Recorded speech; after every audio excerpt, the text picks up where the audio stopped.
কখনো যেন এই জাতীয় শক্তি মেইন স্ট্রিম না হতে পারে, আমরা সেই কাজটা করতে পেরেছি। তাদেরকে আমরা মেইন স্ট্রিম হতে দেই নাই। অ্যাডভোকেট রেজওয়ানা তিনি একটা সাংবাদিকের সাথে কথা বলে এটা প্রকাশ করেছেন যে আমরা যারা তার ভাষায় নারীদের উপযুক্ত অধিকারকে নিশ্চিত করতে পারে নাই, তারা বিরোধী দলে থাকলেও আমরা কিন্তু তাদেরকে মূলধারা বা প্রধান শক্তি হিসাবে আমরা আসতে দিই নাই। তাহলে বোঝা যায় আমরা যে ইলেকশন ইঞ্জিনিয়ারের যে কথা আসছিল বা আসছে, সেটাকেই উনি নিজেই স্বীকার করে রাজসাক্ষী হয়েছেন।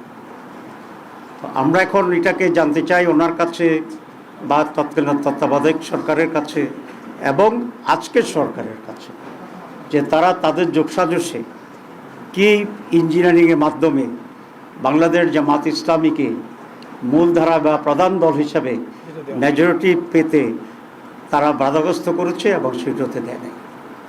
এবং আমরা এটাও জানতে চাই মাননীয় সাবেক উপদেষ্টার কাছে যে ইঞ্জিনিয়ারিংয়ে ওনার সাথে আর কারা কারা জড়িত ছিল, পুরা গভর্নমেন্ট ছিল নাকি গভর্নমেন্টের একটি শক্তিশালী অংশ ছিল যারা নির্বাচনকে প্রভাবিত করেছে।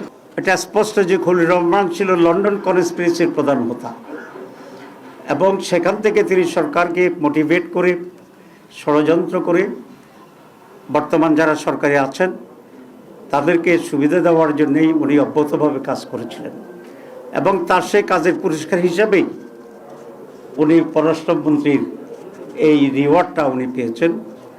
এতে আমি বিস্মিত হয়েছি বিএনপির ব্যাপারেও, কারণ বিএনপিকে এতই তার লোকজনের সংকট আছে যে একজন বিতর্কিত ব্যক্তি যিনি ইন্টারিম গভর্নমেন্টে থাকার সময়ে বিএনপির নেতা সালাউদ্দিন সাহেবই তার বিরুদ্ধে বক্তব্য রেখেছিলেন এবং তাকে সরকারের থেকে বের করে দিতে বলেছিলেন।